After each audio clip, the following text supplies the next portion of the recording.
بیانیه کمپین دفاع از زندانیان سیاسی ملیت‌های ایران. مردم آزادیخواه ایران، انجمن‌ها، مجامع و سازمان‌های مدافع حقوق بشر. دیر زمانی است که سرزمین دیکتاتور زده ما ایران پیشینه‌ای بس دور و دراز از کشمکش میان مدنیت و توحش، آزادی و استبداد، عدالت طلبی و انحصار طلبی را توشه راه پرفراز و نشیب تاریخ خیش نموده است.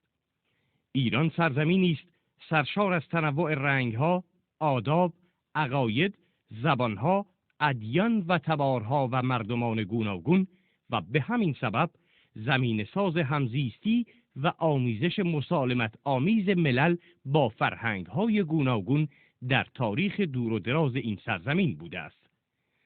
به رسمیت شناختن تکثر فرهنگی و ملی موجود در ایران کنونی و دمیدن روح پلورالیسم سیاسی و فرهنگی مدرن در کالبد این سرزمین کثیرالملل می تواند خمیرمایه فراگیر شدن دموکراسی در منطقه‌ای گردد که دیکتاتوری و واپسگرایی حاکم بر آن در تقابل با بالندگی و دموکراسی قرار گرفته است.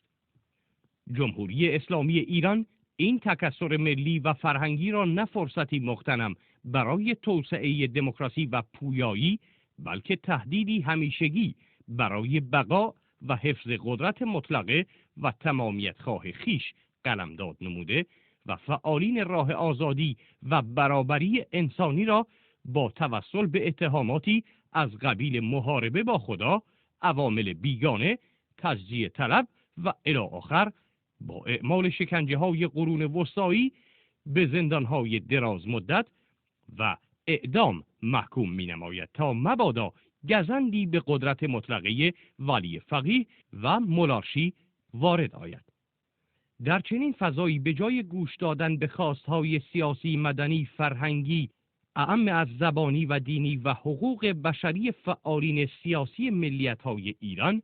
همچون مجرمانی بالفطره و شایسته کیفر مضاعف معرفی می‌گردند.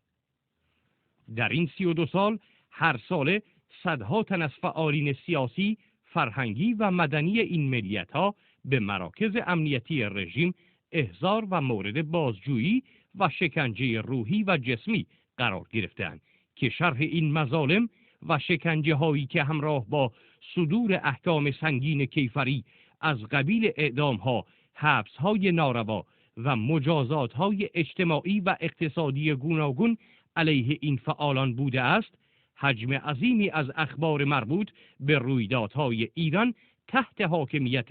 استبدادی جمهوری اسلامی را به خود اختصاص داده است. بر کسی پوشیده نیست که ساختار قدرت سیاسی حاکم و رابطه آن با دستگاه قضایی غیر مستقل و وابسته با آن با قوانین واپسگرایانه و تبعیض‌آمیز جمهوری اسلامی منشأ و خاستگاه تمامی اجحافات موجود علیه تمام مردمان ایران و به خصوص ملیت‌های ایران می باشد که همچون زنان ایران تحت ستم مضاعف قرار دارند. از همین روز که ما اعضای کمپین دفاع از زندانیان سیاسی ملیت‌های ایران در راستای صیانت از حقوق زندانیان سیاسی ملیت‌های ایرانی و حمایت از خواستهای برحق آنان در ایران منطبق با مفاد اعلامیه جهانی حقوق بشر، خواستار لغو تمامی مناسبات و قوانین تبعیض‌آمیز جمهوری اسلامی ایران و آزادی بی قید و شرط همه زندانیان سیاسی و عقیدتی و لغو احکام اعدام آنان می باشیم. از تمامی آزاداندیشان، فعالان حقوق بشر و مجامع و محافل بین المللی تقاضا داریم تا در دفاع از حقوق انسانی زندانیان سیاسی ملیت‌های ایران در زندان‌های مخوف جمهوری اسلامی ایران پشتیبان ما باشند. کمپین دفاع از زندانیان سیاسی ملیت‌های ایران ضمن محکوم نمودن اعدام فعالین سیاسی، فرهنگی و مدنی ملیت‌های ایرانی